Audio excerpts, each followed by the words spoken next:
I want to call on this gentleman right here. You want to give me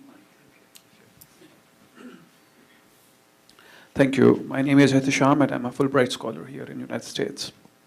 Of course, I haven't read the book, but my observations are based on the presentation made by Christine. Unfortunately, I found some of the, there is a lot to debate about, but I understand I am a participant only. I can make only use of limited time. I found some of the arguments were very selectively used, and only one side of the picture was presented. For example, a couple of examples.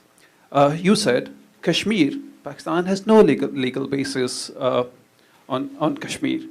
I don't understand what sort of legal basis should we have. You have mentioned about the UN resolution. You have mentioned that India went to a Security Council, and Security Council said that let the Kashmiris decide. Let us have a plebiscite there. So that's a legal basis. Go and ask the Kashmiris with whom they want to go. My second observation. Yes, we had a beautiful lawn back there in our homeland, but it was late 1970s, at the peak of Cold War. Soviet Union just entered Afghanistan, and here was the CIA and the Americans. They went to Pakistan and Afghanistan, and fortunately, incidentally, they found an ally in the form of ISI or whatever, and they jointly created this jihad narrative. Kashmir is not the only thing which is behind those groups which you are calling the jihadis and terrorists. In fact, Kashmir has always been there. The rise of jihadis has been after the Soviet Union entered, and then CIA went there and worked with ISI, and the jihad narrative was brought, groups were made and fought with, and then the Soviets were pushed out. And then US left Pakistan and Afghanistan in the lurch, and Afghanistan fell into the hands of the warlords. All right, so you need to read my book, because every single thing that you just said is fictional. Let's first begin with the UN Security Council Resolution 48. Sir, have you read it? Have you read? No. Okay, so the first thing I'm going to encourage you to do is go on to the UN Security Council's website and read that fabulous resolution that every Pakistani points to, but which not a single one has read. I also then want you to take the actual version from the UN Security Council, and then I want you to compare that to the claims made by Pakistan's permanent representation to the UN. And you're going to understand your confusion, sir. So the resolution is actually very clear. There are 3 steps. They were sequential and they were conditional. The very first step was that Pakistan was supposed to demilitarize to the satisfaction of this UN body that was to be established. Then, conditional upon the UN being so satisfied with this demilitarization, India was also supposed to demilitarize with a presence being permitted to defend itself against Pakistani aggression.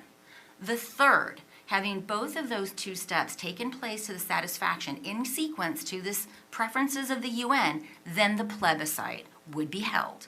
So all those Pakistanis that are so upset about the plebiscite that never happened, they have their own government to blame, because Pakistan never fulfilled the first necessary but insufficient condition.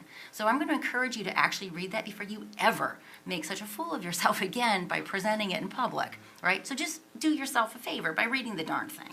Second, I want you to also learn a little bit about your country's Afghanistan policy. Sir, do you know that it was Zulfikar Ali Bhutto that began the ISI cell in Afghanistan? That in fact it was Zulfikar Ali Bhutto who began setting up what became the 7 donkeys before the Soviet Union even crossed the Amu Darya. Did you know this, sir? No. I want you to answer my question. Did you know this, sir? No. Okay, so this idea that somehow the United States used Pakistan in some sort of some sort of effort to dispel the Soviets is completely an incorrect reading of your own history.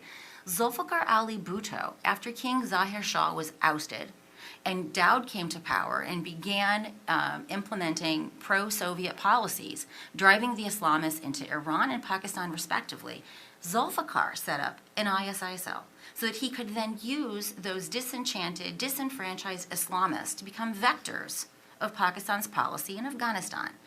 Did you know that we first sanctioned Pakistan in April of 1979 because of advances made in its nuclear weapons program? If we were so interested in sucking them into our evil jihad designs, we sure did make that difficult for ourselves, because when the Soviets did finally cross in, we actually had to do a bunch of maneuvering to get a waiver. And did you know that the first monies did not go into Pakistan until 1982 because of that requirement to get a waiver?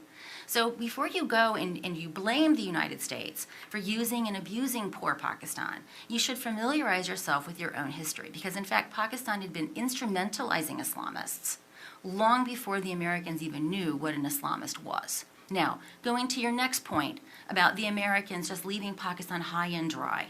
Well, this comes to, and Steve Cohen is here. I'd like to hear him talk about this. Let's talk about the Pressler Amendment, right? The Pressler Amendment was actually designed so that Pakistan could continue proliferating while we continued arming you, right? Because we'd first sanctioned you in April '79. Everyone understood the name of this game. When we withdrew in 1990, we withdrew. Pakistan, however, continued mucking around with the Islamists. So this idea that the jihad today are the Taliban of today and Al-Qaeda, this is also a really grotesque and empirical error that I don't quite frankly expect from a Fulbright student. So I'm happy to have more exchanges with you, but I think you should read my book, because everything that you said is a highly stylized retelling that you get from Pakistani media in your curriculum. Okay.